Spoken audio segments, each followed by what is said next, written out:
Joining us is the former CEO of Best Buy, Brad Anderson. Brad, do you think that we're going to see tax reform this year? We had Scott Wren on just a short while ago who said markets don't expect it. I think that's true, and I think it's a long shot for the reasons you're just talking about in terms of getting a political agreement upon it, especially the rate, because there's also a dispute in terms of what that rate of. I think there's largely a strong consensus that business tax reform, especially small business tax reform, would be a real boost to the economy. But being able to get that through getting people to agree on what that particular level should be, and then trying to work across party lines is obviously very, very difficult. But I would argue it's really important to the American economy. We've got so many things moving in the right direction. Job creation, incomes are moving, GDP growth is moving in the right direction, customer confidence is moving in the right direction. That's the time to put an extra stimulus in the economy that assures that continues to grow and continues to get better. I think it'd be highly productive to do it now, but I do think politically it's really hard to see it happen. Brad, do you think the economy could benefit from tax cuts? If we're not going to get tax reform, do you think there could be a stimulus effect should they have something that what President George W. Bush did that would be temporary to stoke some of it to get the consumer back? Do you think that would help the economy if they can't get tax reform done?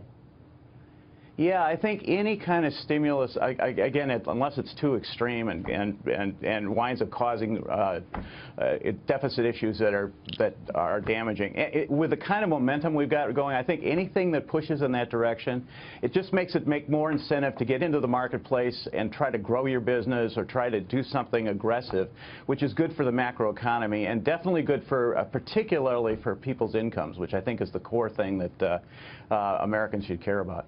Brad, Jesse Tarlov here. I'm curious as to what you think about a plan floated of maybe doing the corporate tax rate before individual tax cuts. And that's something that I think Democrats could get on board with more. There seems to be some consensus, though not exactly the percentage rate, that we should be cutting our corporate tax rate. So what do you think, if that could get done, the impact would be for the economy, but also for President Trump's agenda and the fate of 2018 and 2020?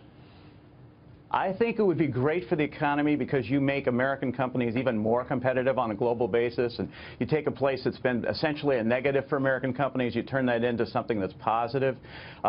You've already got, as I mentioned earlier, a sort of stimulative environment. I think that really puts a substantial stimulus, and I think that is very, very good for the economy and would be very good for Trump's agenda. The problem is trying to, and I think that you'd probably find privately a lot of Democrats would even agree with that. Yes, what that level should be, I think that's a there are a couple out there for sure, and people do remember, you know, the 90s and the kind of more moderate policies that ended up working out pretty well for everybody across the board economically.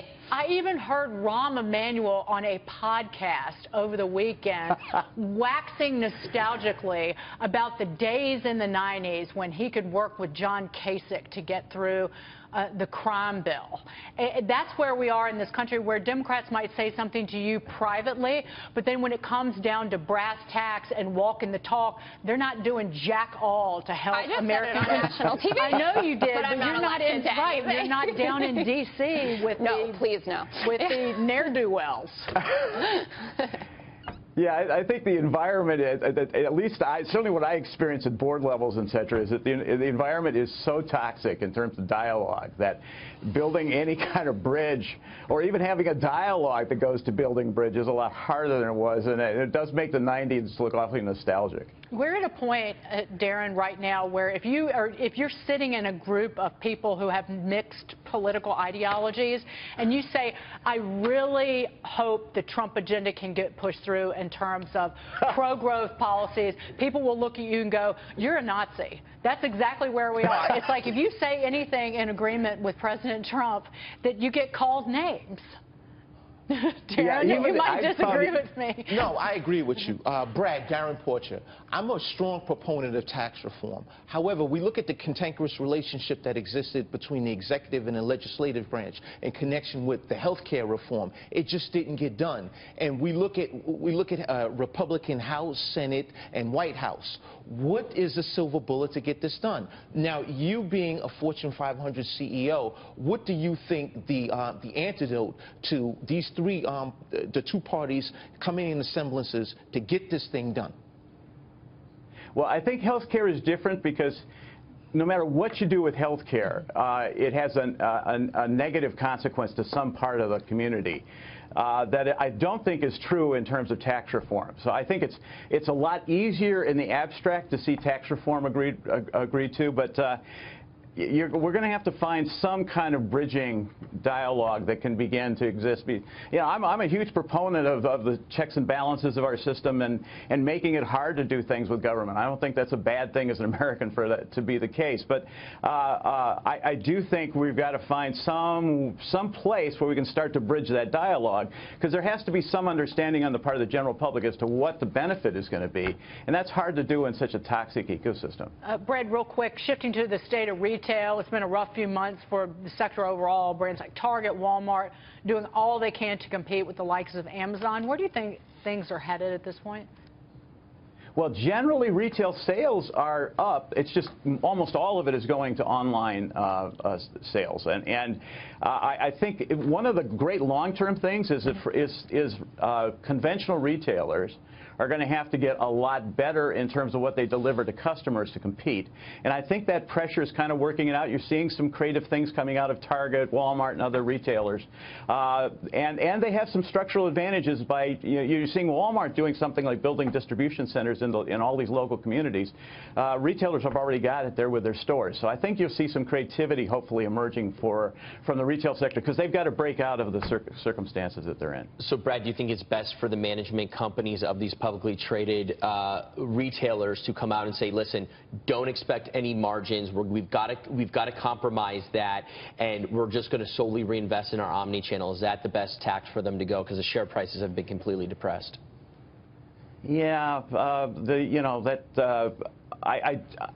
obviously, I don't think it makes any sense for them to start price wars, but I think any retailer's got to be competitive with the online channel, and whatever that takes, you have to structurally do as a retailer, and you got to figure out how to do that and sustain that. So I think that's necessary. But I've also watched, I would argue Best Buy has gotten very competitive with online channel, and it's done very well. So I don't think you're necessarily going to depress earnings as you do that. Here's my word to Best Buy, though. If I go in your store to buy a printer and there's one on display and say, can I get this printer? And they say, no, we don't have it in stock, then don't put it on the floor. It's my last experience at Best Buy. Well, as a former CEO. I know, Brad. I couldn't agree with you more. I'm sure people come up to you do that all the time. They're like, I went in to buy this TV. You're like, I'm not running the company any longer.